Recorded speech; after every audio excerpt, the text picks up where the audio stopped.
మీరు ఎలాంటి భయాందోళనకు గురి కాదు. ప్రభుత్వం ఎలాంటి ఆదేశాలు ఇవ్వలేదు. ఇది కూడగొట్టాలని బ్లూ మార్క్ తోటి సంబంధం లేదు. బ్లూ మార్క్ తోటి వచ్చి అర్ధరాత్రి వచ్చి బుకింగ్ పెట్టడానికి వీలు లేదు. కోర్టు కూడా ఉంది. నిన్న కోర్టు మాట్లాడి కూడా చూస్తుంటారు. నేను మీ పక్షాన ఒకవేళ ప్రభుత్వం అట్లాంటి నిర్ణయం తీసుకున్నా కూడా న్యాయవాదిగా మీకు పైసా ఖర్చు లేకుండా మీ గురించి పోరాటం నేను చేస్తాను. ప్రభుత్వంతో చేస్తాం, న్యాయవాది కూడా చేస్తాం.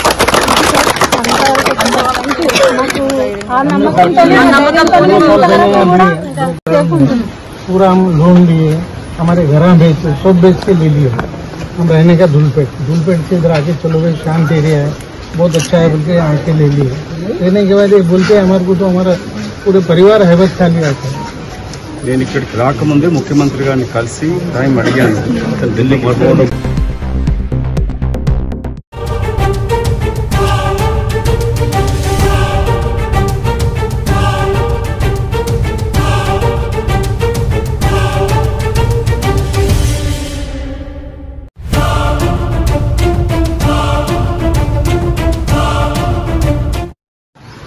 మీరు ఎలాంటి భయాందోళనకు గురి కాదు.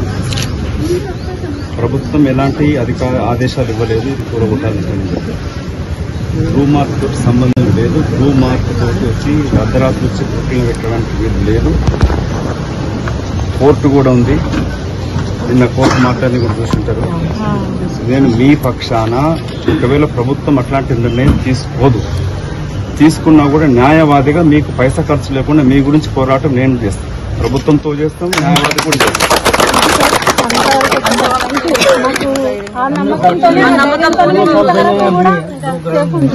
पूरा हम लोन लिए, हमारे घर सब बेच के ले लिए। हम रहने का धूलपेट से इधर आके चलो भाई शांत एरिया है, बहुत अच्छा है बोल के आके ले लिए। रहने के बाद ये बोलते हमारे को तो हमारा पूरे परिवार हैबत खाली आता है। నేను ఇక్కడికి రాకముందే ముఖ్యమంత్రి గారిని కలిసి టైం అడిగాను. ఢిల్లీకి పోవడం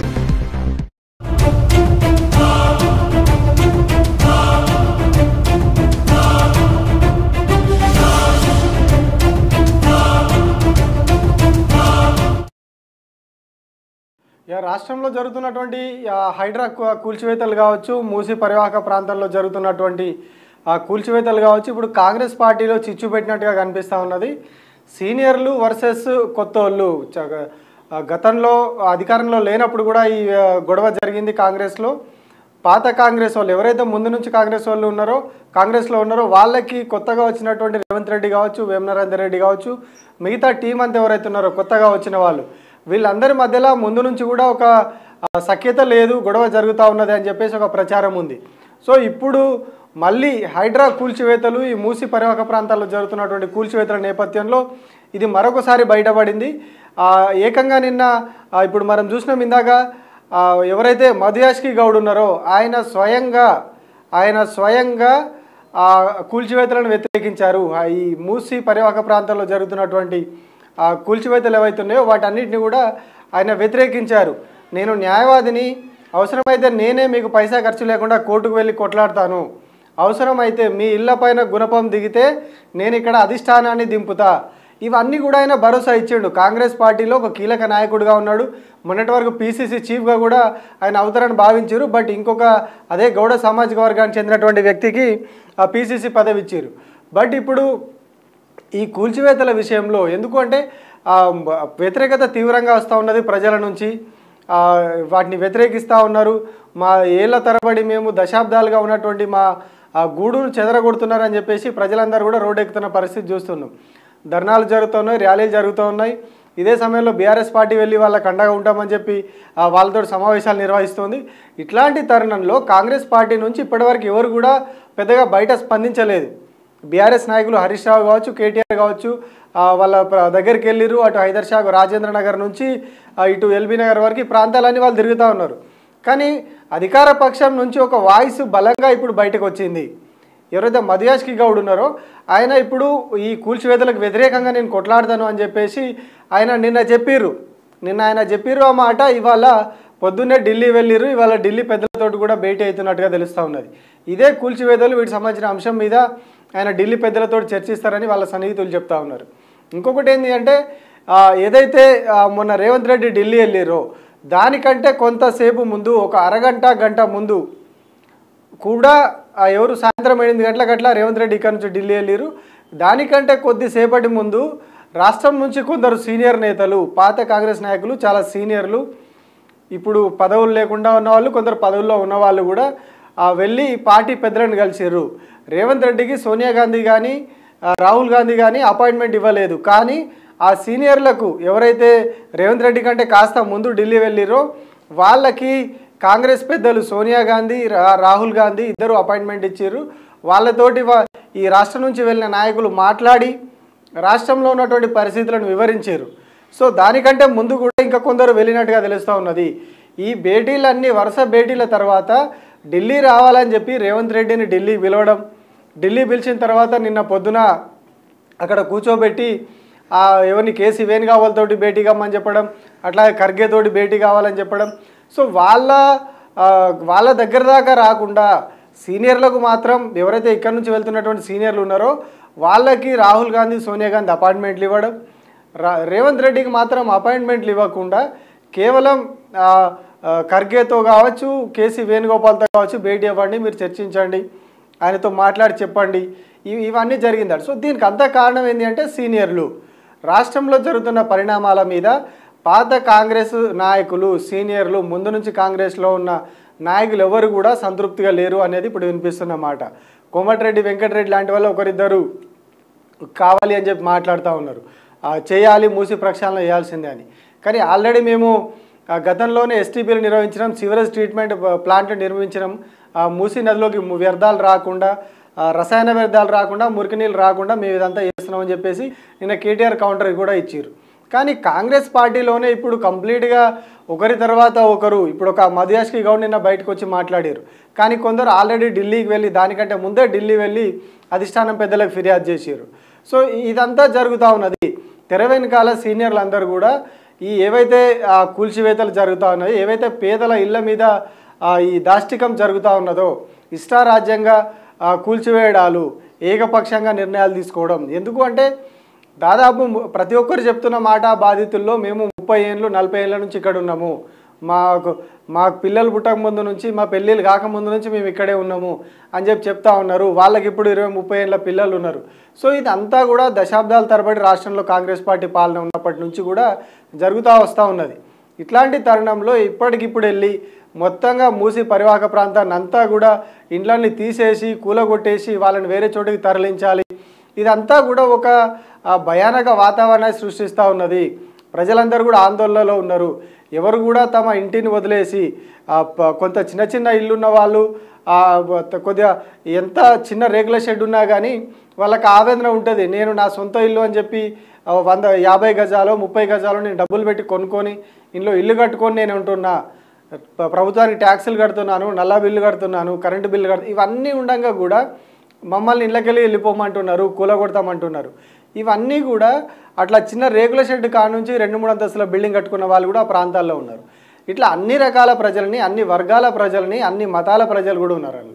ఇట్లా అన్ని వర్గాల నుంచి వాళ్ళను ఒక ఆందోళనకరమైన పరిస్థితిలోకి నెట్టి రాష్ట్రంలో పార్టీకి మనుగడ లేకుండా చేసే పరిస్థితి అవుతూ ఉన్నది. ఇది పార్టీ మీద వ్యతిరేకత వస్తూ ఉన్నది. మూసి ప్రక్షాళన మంచిదే, మూసిని శుద్ధి చేయాలి, మూసిని సుందరీకరించాలనే నిర్ణయాలు కూడా మంచివే. కానీ ఈ ఏకపక్షంగా జరుగుతున్నటువంటి కార్యక్రమాలు ఇవన్నీ కూడా పార్టీకి దెబ్బతీసేలా ఉన్నాయి. ఫ్యూచర్లో కాంగ్రెస్ పార్టీ అంటేనే ప్రజలు అసహించుకునే పరిస్థితి వచ్చింది అని చెప్పేసి ఈ సీనియర్లంతా కూడా ఢిల్లీలో పెద్దలకు ఒకరి తర్వాత ఒకరు రిపోర్ట్లు ఇస్తున్నట్టుగా తెలుస్తూ ఉంది. సో ఈ వరుస రిపోర్ట్లతోని ఏంటంటే మధ్యలో వచ్చిన వాళ్ళు మధ్యలో పోతారు. కానీ మేము ముందు నుంచి ఉన్నాము, పార్టీ మీద మాకు కన్సర్న్ ఉంటుంది, పార్టీ కాపాడుకోవాలి, పార్టీ భవిష్యత్తులో కూడా రాష్ట్రం నిలబడాలన్న కన్సర్న్ మాకు ఉంటుంది. కాబట్టి మేము మీకు ఈ నివేదికలు ఇస్తూ ఉన్నాము, మాకేం ఆయన మీద కక్ష లేదు, రేవంత్ రెడ్డి మీద ఏం లేదు. ఇదంతా కూడా పార్టీ నిలబడాలి, పార్టీ 10 ఏళ్ల తర్వాత ఇప్పుడు అధికారంలోకి వచ్చింది, ఇది ఇంకా కొద్ది రోజులు కొనసాగాలి. ఇప్పుడు చేస్తున్నటువంటి కార్యక్రమాలు ఏదైతే హైడ్రా ద్వారా జరుగుతున్నాయో, అట్లాగే ఈ మూసీ రివర్ బెడ్లో జరుగుతూ ఉన్నాయో, ఇవన్నీ కూడా ఇప్పుడు జిల్లాలకు కూడా విస్తరిస్తామని చెప్తా ఉన్నారు. ఏళ్ల తరబడి దశాబ్దాల తరబడి ఉన్నటువంటి వాటికి ఒక సొల్యూషన్ చూపించకుండా, పరిహారం ఇవ్వకుండా ఏళ్ల తరబడిగా ఉన్న వాళ్ళందరినీ కూడా ఇప్పటికిప్పుడు క్షణాల్లో గంటల్లో కంప్లీట్గా ఖాళీ చేస్తామని చెప్పి ఒక యుద్ధం ప్రకటించి తూటాలు పేల్చి బాంబులేసి అంతా ధ్వంసం చేసినట్టుగా చేయడం అనేది ప్రజల నుంచి తీవ్ర వ్యతిరేకత వస్తూ ఉన్నది. ఎక్కడ కూడా ఎవరి దగ్గర ఎక్కడికి వెళ్ళినా కూడా ప్రభుత్వాన్ని ప్రజలు తిడతా ఉన్నారు. కేవలం 10 నెలలే అవుతుంది ప్రభుత్వం వచ్చి, అయినా కూడా ప్రతి చోట తిట్లు వినిపిస్తూ ఉన్నాయి. ఇదంతా కూడా ఇట్లాంటి ఏకపక్ష నిర్ణయాలతో అవుతూ ఉన్నది. అందుకని చెప్పి ఈ సీనియర్లంతా కూడా పదే ఢిల్లీకి ఈ నెల రోజులు ఎప్పుడైతే హైడ్రా కార్యక్రమాలు స్టార్ట్ అయినాయో అప్పటి నుంచి ఇప్పటి వరకు కూడా రిపోర్ట్లు వెళ్తానే ఉన్నాయంట సీనియర్ల నుంచి.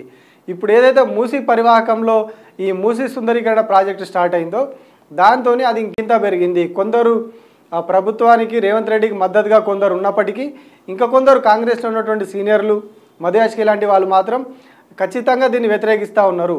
ప్రజలను కంప్లీట్గా నిల్వ నీడ లేకుండా చేయడం, వాళ్ళకి ఎట్లాంటి బాసట చూపించకపోవడం అనేది కూడా వాళ్ళు ఆందోళన వ్యక్తం చేస్తూ ఉన్నారు. సో ఇదంతా కూడా ఒక ఆందోళనకరమైన పరిస్థితి వస్తూ ఉన్నది. పార్టీ భవిష్యత్తులో నిలబడే పరిస్థితి లేకుండా పోతూ ఉన్నది. ఇందులో ఏదో కుట్ర దాగి ఉన్నది. దీని మీద అధిష్టానం సీరియస్గా ఎంక్వైరీ చేసి సీరియస్గా స్టడీ చేసి నిర్ణయం తీసుకోవాలని చెప్పేసి వీళ్ళంతా కూడా ఢిల్లీకి చెప్పారని చెప్పేసి తెలుస్తూ ఉంది. అందుకే మధుయాష్కి కూడా నిన్న క్లియర్గా ఆయన మాట్లాడుతూ అన్నారు, గుణపాలు దిగితే మీ ఇళ్లపైన గుణపాలు దిగితే నేను అధిష్టానాన్ని దింపుతాను ఇక్కడ అని చెప్పి ఆయన అన్నారు. అంటే ఆయన అది చాలా కాలంగా కాంగ్రెస్లో ఉన్నారు, అధిష్టానంతో మంచి సంబంధాలు ఉన్నాయి. అట్లాంటి వ్యక్తి అధిష్టానాన్ని దించుతా అన్నారు అంటే ఖచ్చితంగా అధిష్టానం కూడా దీని మీద సీరియస్గా ఉంది అనే విషయం మనకు అర్థమవుతూ ఉన్నది.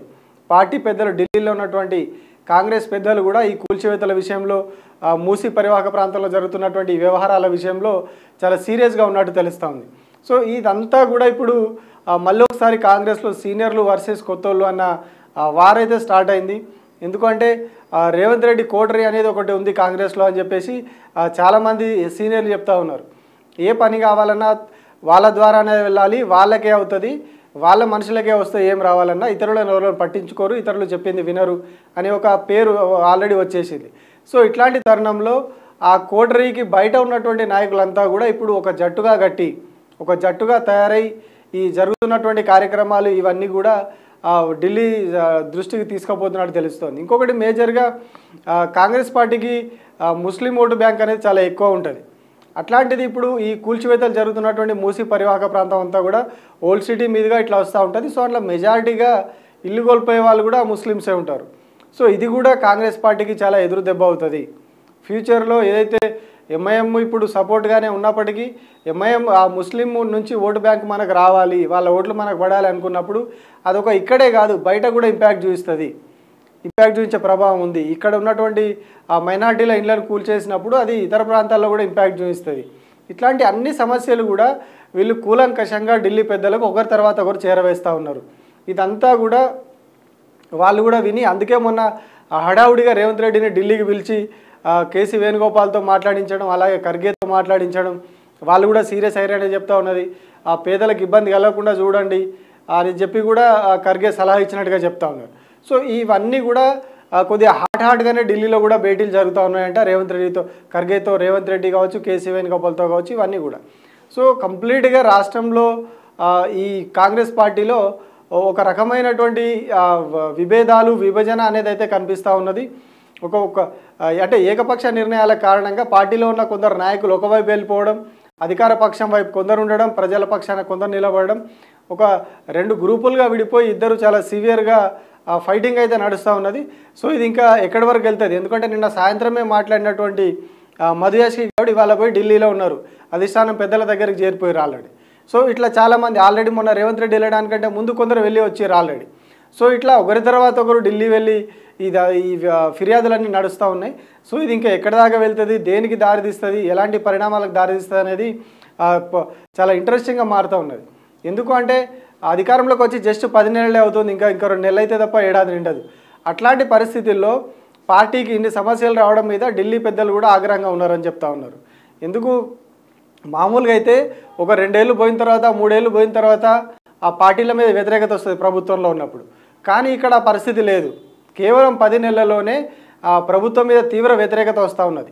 ఇప్పటికే 6 గ్యారంటీలు కావచ్చు, రుణమాఫీ కావచ్చు, రైతు బంధు కావచ్చు, ఇతరత్ర ఏవైతే వీళ్ళు చెప్పినటువంటి ఆ 420 హామీలు ఏవైతే 100 రోజుల్లో చేస్తామని చెప్పేసి చేయకుండా వదిలేసినటువంటి హామీలు ఏవైతున్నాయో 13 హామీలు, ఇవన్నిటి విషయంలోనే ఇప్పటికే ప్రజలు తీవ్ర ఆందోళనతో ఉన్నారు, ఆగ్రహంతో ఉన్నారు.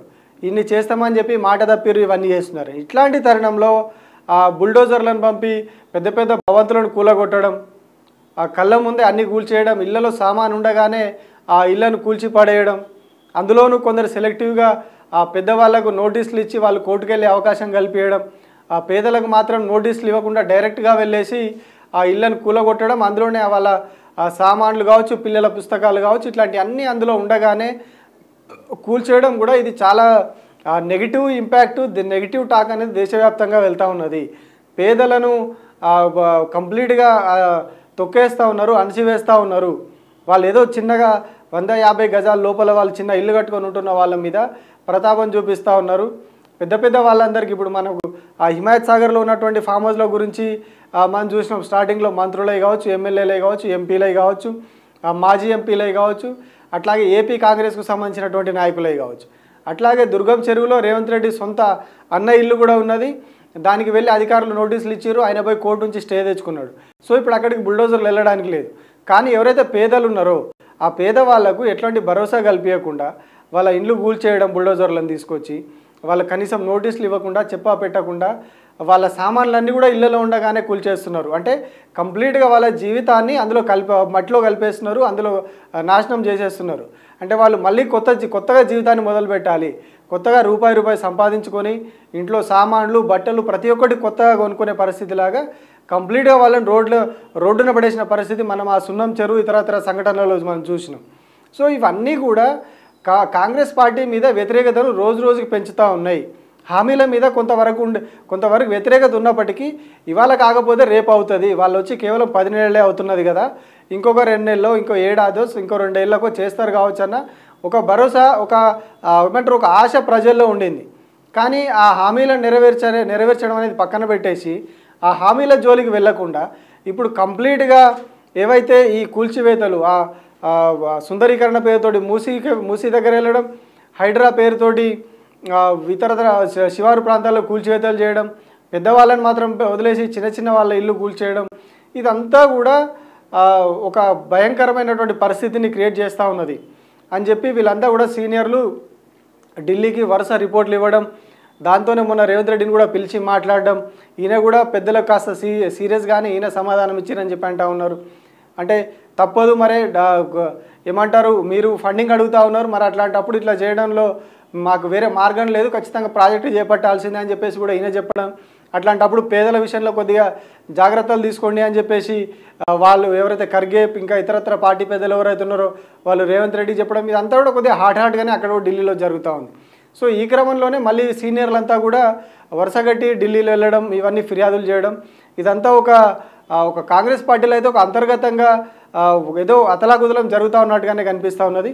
ఇంకా ఎంతవరకు వెళ్తుంది, మున్ముందు ఎంతవరకు వెళ్తుంది, నిజంగానే మరి మూసీ పరివాహకంలో ఉన్నటువంటి పేదల జీవితాలు రోడ్డున పడకుండా ఆగుతాయా, హైడ్రా చేస్తున్నటువంటి ఆ ఏకపక్ష కూల్చివేతలు ఆగుతాయి అనేది ఎవరు రాహుల్ గాంధీ కానీ సోనియా గాంధీ కానీ వీళ్ళు స్పందిస్తే తప్ప క్లారిటీ వచ్చే అవకాశం లేదు. ఎందుకంటే రేవంత్ రెడ్డి ఎక్కడ కూడా వెనక్కి తగ్గేటట్టు కనిపించట్లేదు. సో ఇదంతా కూడా ఎంతవరకు వెళ్తుంది, ఏం జరుగుతుంది అనేది హాట్ టాపిక్గా మారింది.